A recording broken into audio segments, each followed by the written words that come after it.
What's up everyone? Today I'm going to show you how to carry all these bikes and a trailer on your Tesla using a non-Tesla bike carrier. I do not like the Tesla bike carrier because it's limiting in terms of what bikes you can carry, more on that later, and it blocks the license plate. So what have we here? We have a Woom bike, we have a balance bike, we have my Stumper 29er, we have my wife's comfy bike, and we have a trailer for when the kids get tired, and we have the actual carrier.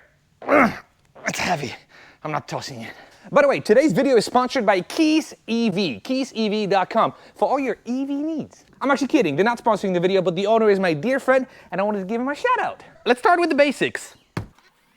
You've got to be cool and safe, which is why you need a cool and safe helmet. I love this, I love these for my kids. I'm gonna link them down in the description. Where's my wife's helmet? Anyways, check this out. The beauty of Tesla is this underground storage, which houses all these helmets, including this one, which we don't need today. Maybe that's my wife's helmet. Then we take my daughter's bike, and then my son's balance bike. By the way, my daughter learned how to ride a normal bike at 3.5 years old. At 2.5, she started riding this bike. It took her a year to figure out how to balance. Then we switched her over to a normal bike with no balance wheels, and she got it on day one. Yes, I'm also gonna link it down in the description. Now let's pack this trailer for when the kids get tired.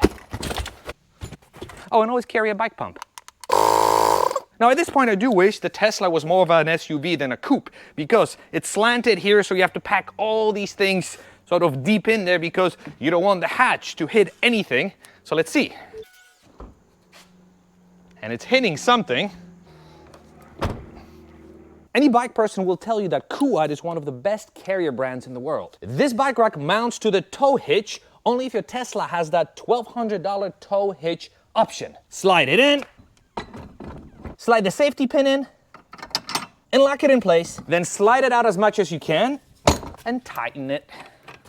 Stay super solid. This is what I was talking about. The speed cameras can still read your license plate as opposed to the Tesla one, which sits right in the middle and blocks the plate. Mounting the bikes is super easy. You unfold it, bring your bike, flick it up, unhook this, put your bike in, zip it up, clip it in, and it stays solid. Plenty of clearance on this side, and this is what it looks like mounted. Now, if I had a Tesla's hitch, I would not be able to mount this bike because it has that fancy frame. That's why a platform hitch is the way to go. The Green Goblin is next.